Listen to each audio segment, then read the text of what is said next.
Hello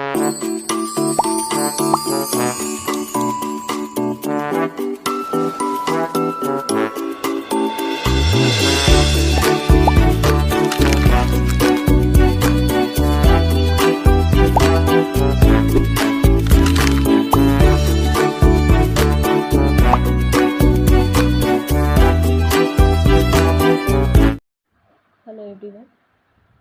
आज के इस वीडियो में टारगेट हाई के गैस्ट्रोइंटेस्टाइनल सिस्टम से कुछ ऑब्जेक्टिव क्वेश्चंस को डील करेंगे।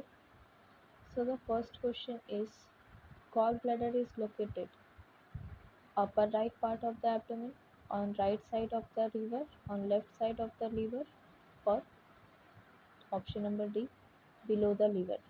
इसको एक फिगर के माध्यम से समझते हैं। तो ये जो है ये हमारा लीवर है, ठीक है। एज यू कैन सी कि ये जो हमारा गॉल ब्लैडर है ये लीवर के नीचे की तरफ है, ठीक है।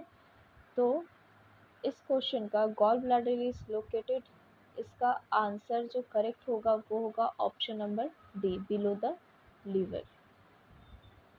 Question number 2, which of these parts in the digestive system constitutes the gastrointestinal or alimentary tract? Option number A, salivary gland, option number B, gallbladder, option number C, pancreas, या option number D, anal canal. ठीक है, तो एक figure का help लेते हैं। तो as you can सी कि ये जो डाइजेस्टिव सिस्टम है ये हमारा जो गैस्ट्रोइंटेस्टाइनल या एलिमेंट्री ट्रैक्ट है, ठीक है, ये आएगा कौन सा, तो एनल कैनाल आएगा, ठीक है। बिकॉज ये जो सिलिवरी ग्लैंड है, गॉल ब्लैडर है और जो पैनक्रियाज है ये एक्सेसरीज ग्लैंड्स में आते हैं, ना कि एलिमेंट्री ट्रैक्ट में, ठीक है। एलिमेंट्री ट्रैक्ट क्या होता है, एक हॉलो ट्यूब जो माउथ से शुरू होता है और एनस पे जाके ख़त्म होता है, ठीक है। ये एक ट्यूब लाइक स्ट्रक्चर्स होता है जो माउथ से शुरू होता है, ओइसोफेगस, फिर ओइसोफेगस से स्टमक, स्टमक से स्मॉल इंटेस्टाइन से large intestine, then rectum and then anus. तो ये वाला जो पोर्शन है ये कंप्लीट रहता है एलिमेंट्री ट्रैक्ट, और बाकी जो ऑर्गन्स दिख रहे हैं वो सेलिब्री ग्लैंड, गॉल ब्लैडर, पैनक्रियाज, ये सारे कुछ जो आते हैं वो हमारे एक्सेसरीज ग्लैंड्स में आएंगे, ठीक है। वो डाइजेस्टिव सिस्टम के एक्सेसरीज ग्लैंड में आएंगे, ना कि एलिमेंट्री ट्रैक्ट में। Question number 3. The flow of pancreatic juice into the duodenum is controlled by the option number A, ampulla of water, option number B, duct of Wirsung, option number C, sphincter of Oddi, option number D, pyloric antrum। ठीक है, तो एक diagram का help लेते हैं। So as you can see यहाँ पे ये जो स्पिंक्चर ऑफ ऑडाई है, ठीक है, या स्पिंक्चर ऑफ ऑडी, ये वाला जो स्पिंक्चर है ये एक तरह से नल का काम करता है और यही कंट्रोल करता है कि हमारा जो जूस है वो ड्यूडेनम में, मतलब स्मॉल इंटेस्टाइन के पार्ट में आ रहा है या फिर नहीं आ रहा है, या कब आना है और कब नहीं आ रहा है, ठीक है। तो इस क्वेश्चन का आंसर क्या होगा, option number C. Question number 4.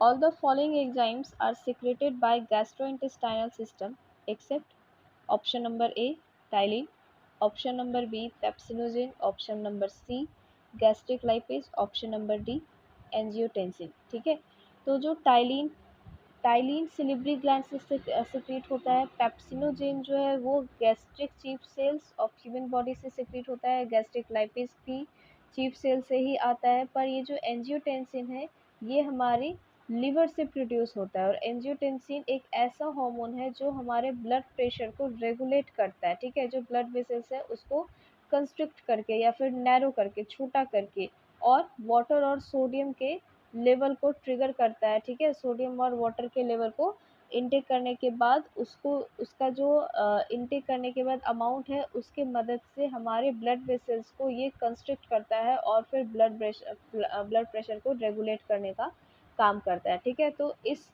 Options के अकॉर्डिंग जो हमारा आंसर होगा वो होगा option number D, angiotensin. Question number 5. Go through the following statements regarding salivary glands and identify the correct statement. Option number A. Parotid glands are located on each side of the face, just below the external acoustic meatus. Option number B. Parotid, sublingual and submandibular are the various types of salivary glands. Option number C. Parotid is the largest salivary gland, option number D all of the above. ठीक है, तो इस question में जो हमारे तीनों option है वो तीनों के तीनों ही करेक्ट है। ठीक है, जो पैरोटिड ग्लैंड है वो हमारे फेस के दोनों साइड्स में होता है और जो एकॉस्टिक मेटस होता है उसके जस्ट बिलो होता है। ठीक है, इस फिगर के थ्रू आप देख सकते हो ये एक पोर्शन का है और मतलब ये लेफ्ट पोर्शन का है और राइट पोर्शन पे सेम जो सिलिवरी ग्लैंड्स है वो रिपीटेड रहते हैं। ठीक है, जहाँ इस जो लेफ्ट वाले पोर्शन पे है वही जो पोर्शंस रहता है सेम पोजीशन रहता है राइट साइड में भी। तो ऑप्शन नंबर ए भी सही है। ऑप्शन नंबर बी क्या बोलता है, पैरोटिड, सबलिंगुअल एंड सबमंडिबुलर जो है ये वेरियस टाइप्स ऑफ सिलिवरी ग्लैंड्स है, जो कि बिल्कुल करेक्ट है क्योंकि हमारे ह्यूमन के बॉडी में 3 टाइप ऑफ सिलिवरी ग्लैंड्स पाए जाते हैं जिसका नाम पैरोटिड, सबलिंगुअल एंड सबमंडिबुलर है। Option number C, parotid is the largest salivary gland. As you can see in the figure कि ये जो पैरोटिड ग्लैंड है वो बाकी दोनों जो सिलिवरी ग्लैंड्स है सबमैंडिबुलर एंड सबलिंगुअल, इन दोनों का जो लेंथ है, ठीक है, जो लंबाई है वो पैरोटिड ग्लैंड से छोटा है।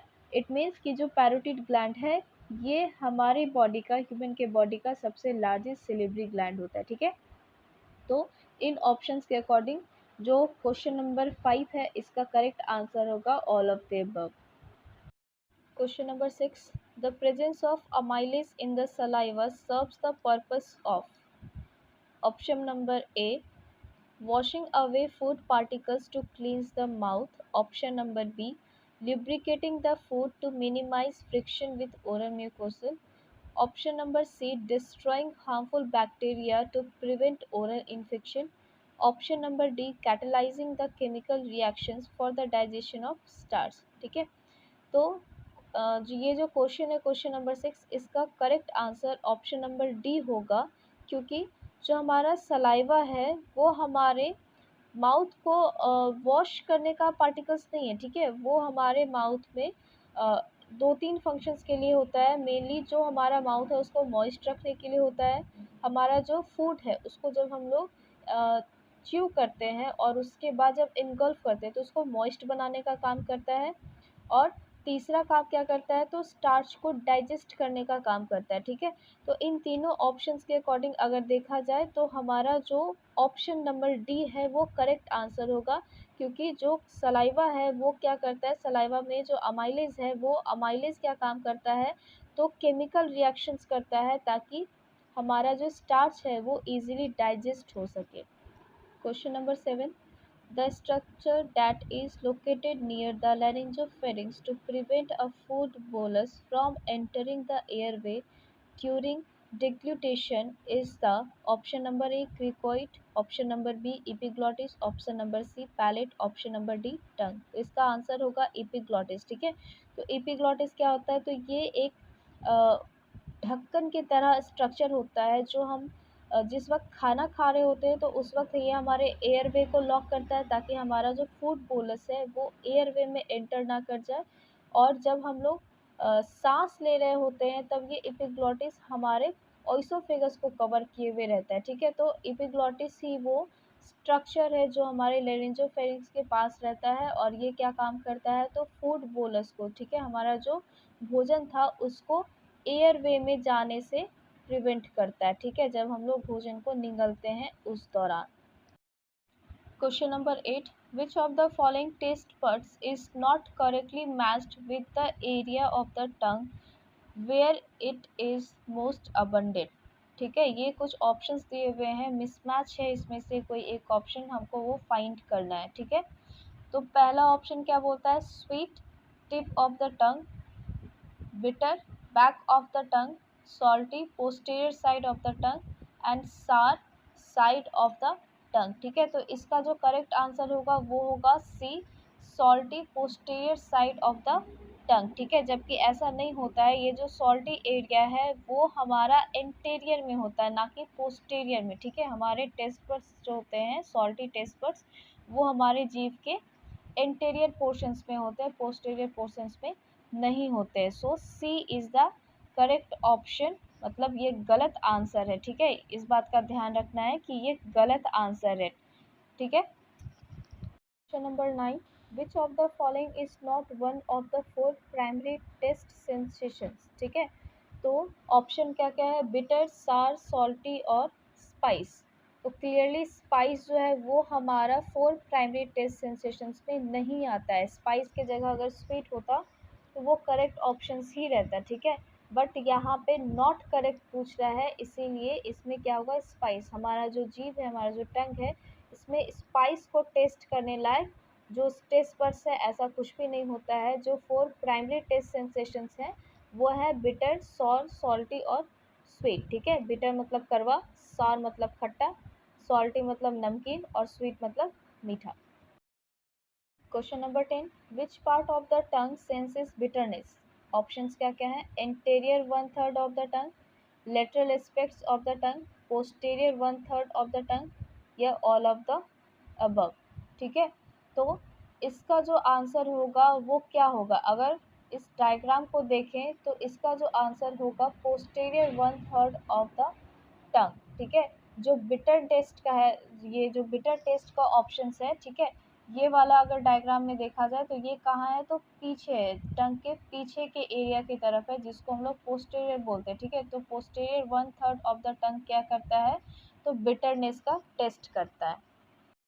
Question number 11, safety muscles of the tongue is. Options क्या क्या है, स्टाइलोग्लॉसस, जेनियोग्लॉसस, हायोग्लॉसस या पैलेटोग्लॉसस। ठीक है, तो इसका जो करेक्ट ऑप्शंस है वो है जेनियोग्लॉसस। जो हमारा टंग है इसका जो सेफ्टी मसल्स है वो है जेनियोग्लॉसस, क्योंकि ये क्या काम करता है, तो हमारे टंग को इंटीरियर की तरफ रखता है, ताकि अगर कोई पेशेंट अनकॉन्शियस हो जाए तो उसका जो टंग है वो पीछे फ्लिप होकर के सफोकेशन क्रिएट ना करे और उस इंसान को ज़िंदा रहने में मदद करे। ठीक है, तो ये जो हमारा जेन्यूग्लॉसिस है ये क्या बोलता है, तो ये है हमारा safety muscles of the tongue. ठीक है।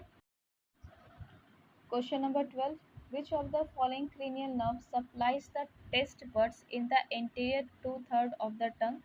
ऑप्शंस है क्रेनियल नर्व 7 जिसको हम लोग फेशियल नर्व बोलते हैं, क्रेनियल नर्व 5 जिसको हम लोग ट्राइजेमिनल नर्व बोलते हैं, क्रेनियल नर्व 9 जो ग्लॉसोफेरिंजियल नर्व कहलाता है, और क्रेनियल नर्व 12 जो हाइपोग्लॉसल नर्व्स कहलाता है। ठीक है, तो इसका जो करेक्ट ऑप्शन होगा वो होगा क्या, facial nerve, that is cranial nerve 7। ठीक है।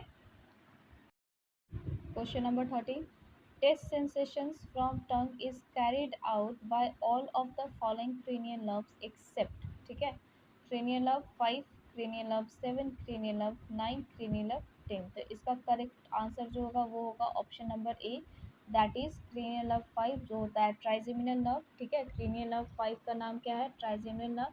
इसका काम क्या होता है, तो पेन का, टच का या फिर टेम्परेचर का जो सेंसेशन होता है, ठीक है, उसको फेस टू ब्रेन में लेके जाना होता है। इसका टेस्ट सेंसेशन से कोई भी लेना देना नहीं होता है, इसीलिए इसका जो करेक्ट ऑप्शन होगा, मतलब वैसा नर्व जिसका टेस्ट सेंसेशन से काम नहीं है, ऑप्शंस के अकॉर्डिंग कौन सा होगा, तो option number A, that is cranial nerve 5 जिसको हम लोग ट्राइजेमिनल नर्व्स भी बोलते हैं। Question number 14, the interior roof of the mouth is form by. Options है सॉफ्ट पैलेट, हार्ड पैलेट, यूब्यूला या फिर टॉन्सिल्स। ठीक है, तो इसका जो करेक्ट आंसर होगा वो होगा option number B, that is hard palate. ठीक है, जो हमारा माउथ है इसका जो इंटीरियर रूफ होता है वो फॉर्म करता है किससे, तो हार्ड पैलेट से। ठीक है, इसीलिए इसका जो करेक्ट ऑप्शन होगा वो होगा option number B, are anterior roof of the mouth is formed by hard palate. Next, question number 15. The posterior roof of the oral cavity is made up of। Options है hard palate, tonsil, soft palate या फिर frenulum। ठीक है, तो इसका जो correct answer होगा वो होगा सॉफ्ट पैलेट। ठीक है, as you can see in the figure, ये जो हार्ड पैलेट था वो इंटीरियर रूप बना रहा था, और ये जो सॉफ्ट पैलेट है ये बनाएगा पोस्टीरियर रूप। ठीक है, इंटीरियर का मतलब आगे और पोस्टीरियर का मतलब पीछे। तो जो हमारा इंटीरियर का रूप बनाता है वो बनाता है हार्ड पैलेट, और जो हमारा पोस्टीरियर का रूप बनाता है वो बनाएगा सॉफ्ट पैलेट।